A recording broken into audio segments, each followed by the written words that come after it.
It is 8 minutes past 10 o'clock on a Saturday morning on the Two Blokes Chatting radio show. That voice, that person that we just heard singing is a person called Simone Waddell, and now we're going to hear her speaking. Hello, Simone.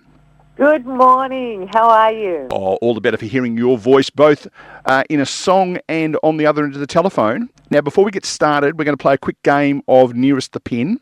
Today, you, of course, become the 65th official friend of the Blokes because it's your second visit. When, Rob, was Simone on this show last, do you reckon? I was thinking 6 months ago, but it's probably more. Simone, when did you think you were on our show last? I was on your show in 2022. April 30, 2022. What? Yeah. We've all now felt about 433 years of age. You're telling me 4 years ago? Over 4 years ago, yes. It just seems like yesterday. All right. Everyone will have forgotten the answer, so I'm going to ask the same question I asked 4 years ago then, if that's the case. Yep. The uniqueness of jazz, and Neil took a little tongue-in-cheek go at it there, but when jazz is performed, everyone who's involved gets a piece of the action rather than just the singer or the band name.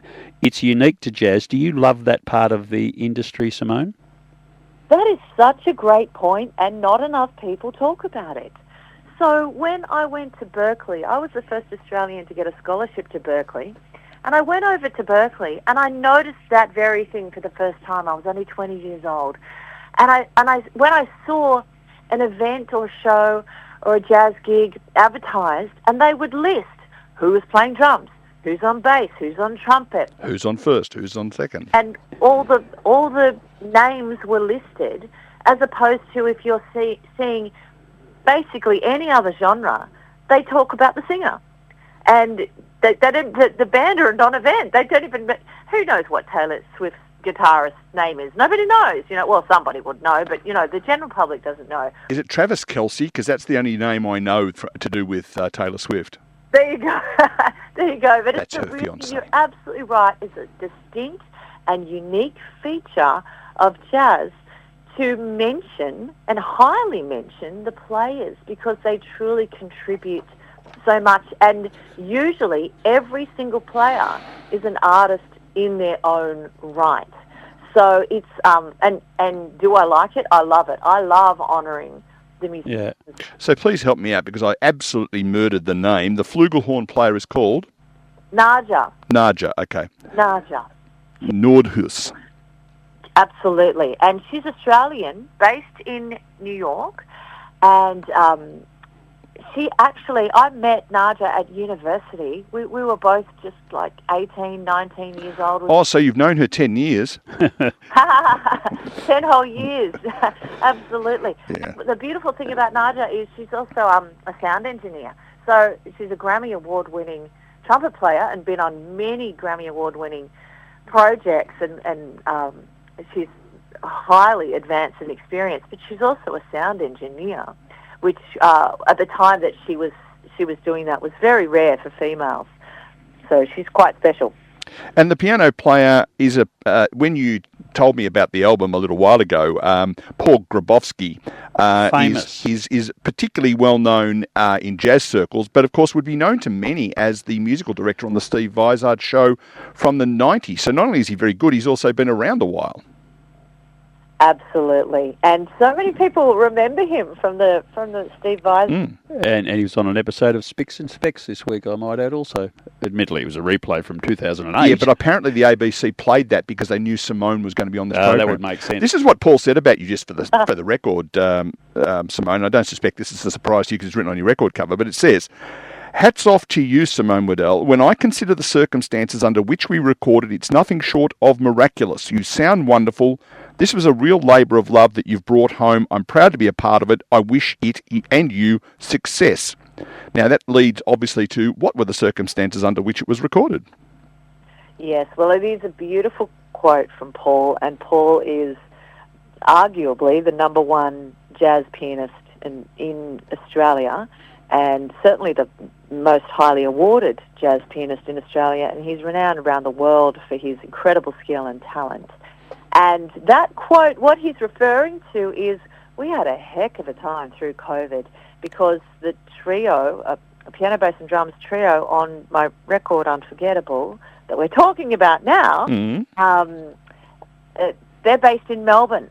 So the whole idea was to go down to Melbourne and record with them. And this was all through COVID and all the lockdowns.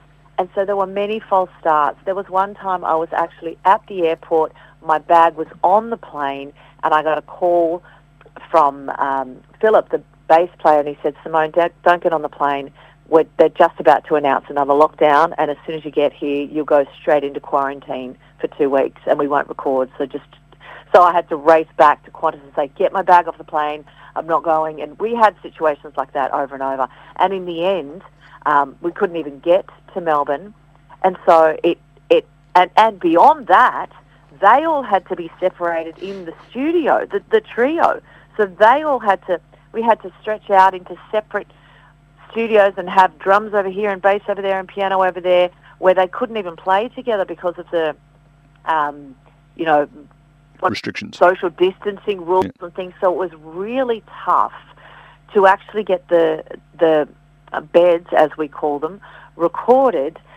But we did get them recorded, and then it was bit by bit pulling the rest of it together. So it was extremely uphill and not a very unorthodox way to pull together a record. So it was certainly a lot of logistical work and thought. And actually, a shout out to Empire Studios in Melbourne, who were really bending over backwards to make sure that we could all get in there safely. I never even got down there. I had to stay in Sydney because of that. Then an Omicron, like something else, would happen, and so we had to abandon the thought of even getting down to Melbourne at the time. So it was really, really complicated and difficult. And I think just out of my own sheer determination of saying, no, you're going to make it happen. Simone, on the back of that and a conversation we had off air, and also bringing Paul Grabowski into it, who looks like a quirky perfectionist. So when you're working with people of that ilk, I know he's a genius, and maybe that's just a motivation for you to keep going, but is that quirkiness and perfectionism something that inspires you, or just adds another layer of difficulty to the genre that you're involved in? Oh, it's not difficult at all when somebody's that good. When somebody's just flawless in their playing, it's nothing but a win. It's wonderful. And the thing is, when you're working on an album, you hear the recordings and the mixes repeatedly as you're working through things. So I'm really, really well acquainted with not only Paul's playing, everybody's playing. David Jones is the legendary master of drums in Australia, and Philip Brex. That trio is incredibly strong, and all the players are really outstanding. So hearing somebody like Paul, for example, playing across all the tracks, and his flawless, incredible, insightful decisions and choices that he's making innately while he's playing, it's nothing but a joy. And adds a layer of pressure that I guess you don't want to let him down, so it keeps you at your absolute peak. Oh, look, I don't want to concern myself too much with that. I think when I was young, I used to maybe think, oh gosh, this person's really good or that person's really good. But now, I really just appreciate the incredible talent of musicians that I get to work with regularly, and I for some reason I've landed on my feet for a very long time, having the opportunity to work with incredible musicians a lot. Maybe it's the other way around. Maybe they're working at their peak to not let you down. Maybe it's that. Maybe they're shaking in their boots. I don't think they are. I think the beautiful thing is when you've been doing it for a while, yeah, you do feel just the joy and the connection of the music. Yeah. Now, we're talking to Simone Waddell on the telephone at the moment. She's got an album out called Unforgettable, which is why we played the song Unforgettable in the first place. I'm looking at the back of this album, and it was released in 2026, so it's current. And yet you've been recording since the days of COVID, so 4 or 5 years. It's obviously taken a while to bring it together. Yes, Yes, so I released my album where I was very privileged to talk to you guys about it in 2022, The Art of Collaboration, and featured 60 of the top Australian jazz musicians, including James Morrison, Tommy Emmanuel, Paul Grabowski again, Ray Thistlethwaite, and so many wonderful people. And that was the highest selling Australian jazz album of 2022, and it went on to be entered into 4 categories in the 2023 Grammys, which is incredibly rare for an independent artist. And then as the dust settled on that album, I started working through Unforgettable and pulling that together, and released the first single, Unforgettable, and then released the second single, How Do You Keep the Music Playing, which is a beautiful duet with my wonderful friend Doug Williams, who's an incredible singer, and we featured the outstanding Marcus Printop, American trumpeter, who was on that track as well. And then it was the final release, you're exactly right, 2026, the 8th of May. So it's only been out a short time, a few weeks, and in that time I'm very pleased to say that it is on number 2 on the ARIA charts, on the Jazz and Blues ARIA charts, and it's number 4 in the top 10 Australian albums, right up there with Cold Chisel and Guy Sebastian and some incredible names and incredible acts. Number 4 for an independent jazz record is, it's just mind-blowingly incredible to have those kind of charting results with a jazz record. You weren't tempted to throw in a bit of You Got Nothing I Want or Bow River onto the album? You know what I love doing is taking iconic songs and fabulous songs and creating a new way, a fresh way of performing them. So you never know. You just never know. There was an album, I reckon it might have been Triple J, brought out where they had a whole lot of people singing songs that were clearly not songs that they would have normally sung. Yeah. They had the Wiggles doing Take a Walk on the Wild Side, and they had Kerry Ann Kennelly, whatever her name is, singing Dirty Deeds Done Dirt Cheap. So it was actually a ripper. So just looking through the track listing of this particular album, it won't take long. There's only 10 tracks on it. Just the Way You Are, the Billy Joel song, Windmills of Your Mind, Watch What Happens, Still Crazy After All These Years, it could be the theme song of this program, the Way We Were, How Do You Keep the Music Playing that you mentioned, What Are You Doing the Rest of Your Life, Bridge Over Troubled Water, in fact, What the World Needs Now is Love, and of course Unforgettable. The album is called Unforgettable. There have been a few songs written over the journey. How do you choose 10 to go on an album like this? Yes, what a great question. So when I was completing The Art of Collaboration, I was considering what would come next. And Robert Rigby is the founder of the record label that I'm with called Ambition. And I was chatting with Robert, and he said, how about you do something from the American Songbook? And I thought that's a wonderful idea, and bring it into contemporary jazz. So take all those fabulous, iconic songs. So I started thinking through, because I love the American Songbook and love so many songs represented across it. So I chose some songs that I have sung before, like The Way We Were and like Bridge Over Troubled Water. I've sung many of them before, Watch What Happens. And there was a couple that I had never, ever sung before. I'd never sung Still Crazy After All These Years. I'd never sung Windmills. I knew the songs, I'd heard them out and about. So I thought I'll have a mixture of some new ones that are new for me to perform, and some that I'm really comfortable with and have sung for many, many years.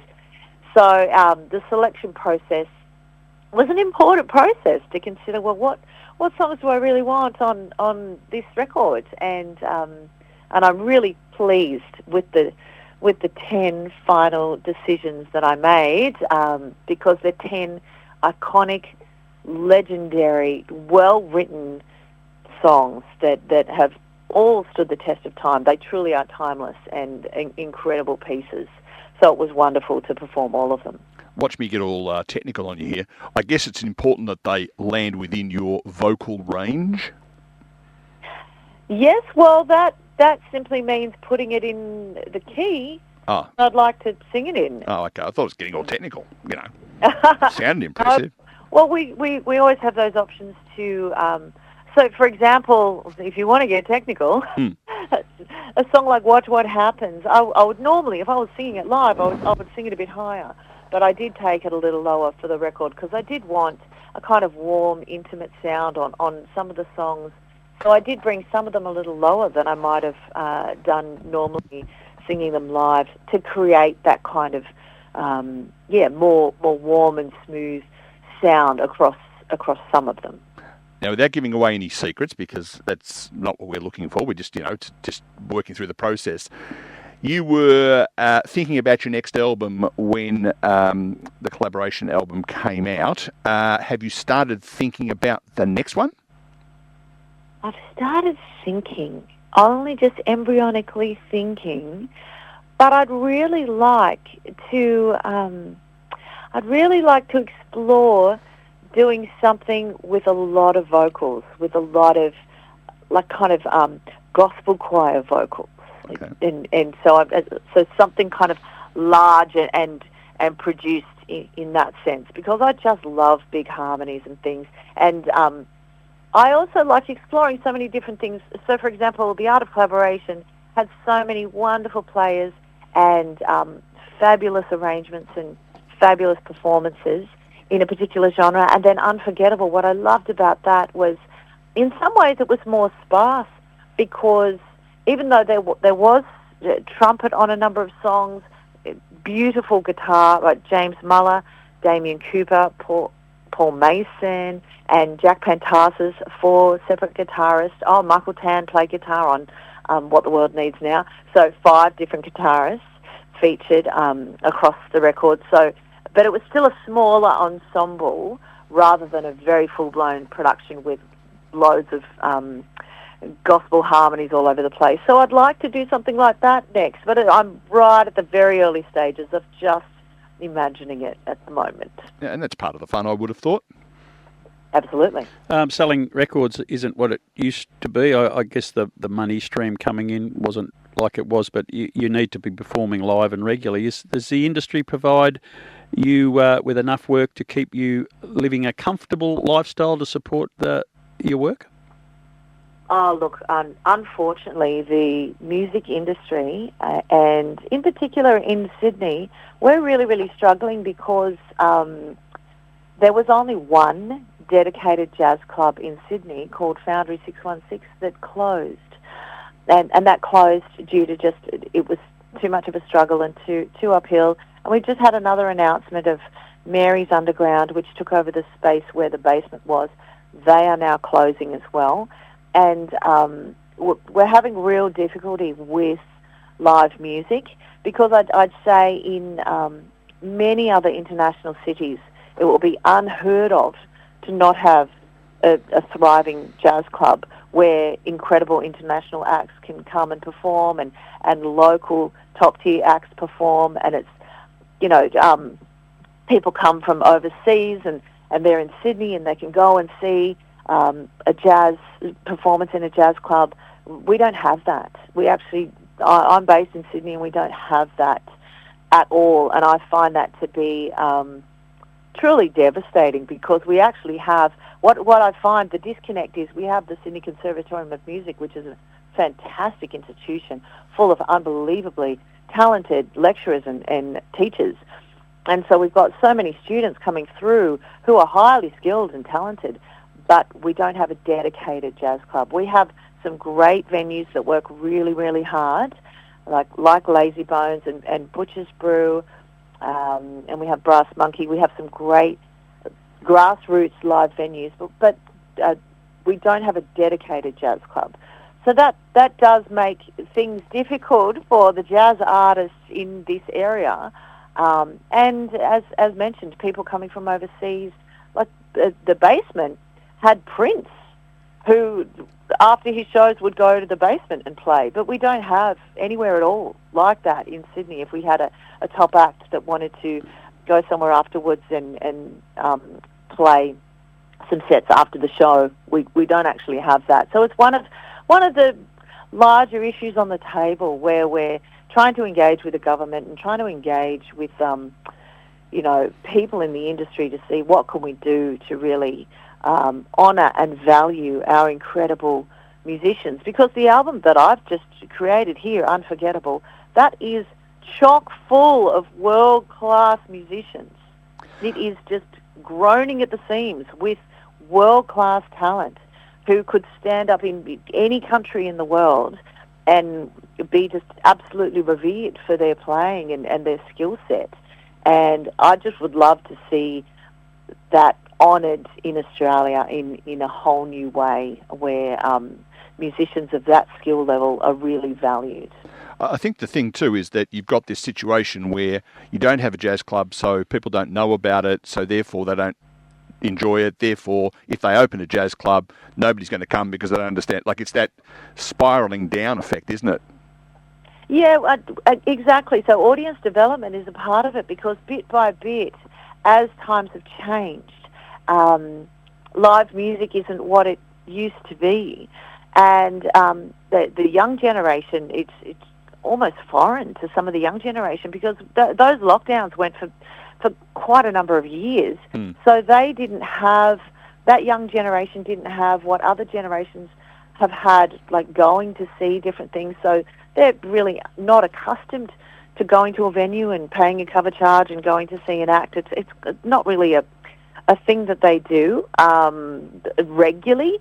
And it's kind of crept across all of society, just talking Australia at the moment, where it's not a usual thing for a lot of the general public. Yet, when they do see something, and I've seen this even at Cronulla Jazz and Blues Festival, they're just over the moon, and the audiences love it, and they're up dancing and smiling and buying CDs and just loving the music. So the thing is, it's not that people don't want to hear the music. People absolutely want to hear the music, but I really think there needs to be far more opportunities and far more accessibility for people to hear music, for it not to be cost prohibitive.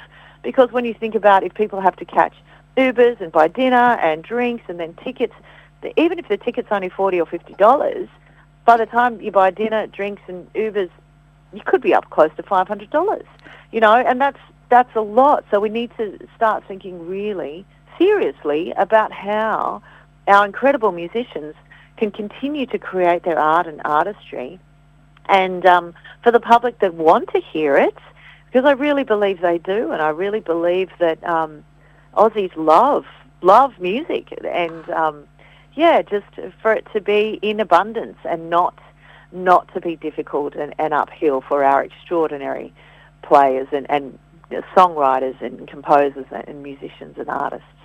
Well, we are going to hear another track from your album after we say goodbye to you. But if you want to buy this album, and why wouldn't you? Because the version I got, I know you did this specifically for me, Simone. It's got on the front "With Love from Simone, Kiss Kiss," which I knew was, not everyone would get that, of course. He said with his tongue firmly pressed in his cheeks, you didn't even know I bought it. But you can go to a website that you should have in your favourites. It is called greatmusiclivesforever.com. It is Ambition Records' website that has had Simone's music on it, but also over the last little while we've been talking to people like James Blundell and Jonathan English and others who are also represented by Robert. And in fact, breaking news, in the next few weeks we're going to have Robert as a guest in this time slot on our show to talk about his record label and all the stuff they're doing. So well done you, well done Robert. I'm going to do it, Rob. Here we go. Do it. We're coming up next is a song called Still Crazy. After all these years, of course, written by Paul Simon. On piano, you'll hear Paul Grabowski. Philip Rex will be on double bass. David Jones on the drums. James Muller playing guitar. And Michael Tan on the organ. Lead vocals, of course, will be done by Simone Waddell. How did I do? Yep. Fantastic. You said everybody's name beautifully. Tick it off nicely. Well, if not, someone needs to update your record CD cover. Simone, always good fun to chat to you. You are now officially a friend of the blokes, whether you like it or not, and we look forward to keeping in touch. Two blokes chatting, there's nothing like it. And you know what? Congratulations for landing an interview with the mighty Robert Rigby. I don't think there's anybody in Australia that has the wealth of knowledge and experience when it comes to the record industry like Robert Rigby. So you're going to have a great time with him. He even bought me a coffee. Ah, very generous man. Yeah, Looking forward to that. Will I be here? He's asked specifically to be a show that... good. I'll be here. Yeah, no, that's okay. That's great. Simone, all the very best with the album. It's a ripper, folks. Go out and do yourself a favour. Great music, livesforever.com. If you want to know more about Simone Waddell, WADDELL.com. There are no .aus on the end of either of those URLs. We'll chat soon. Thanks, Simone. All the best. Thanks, guys. See ya.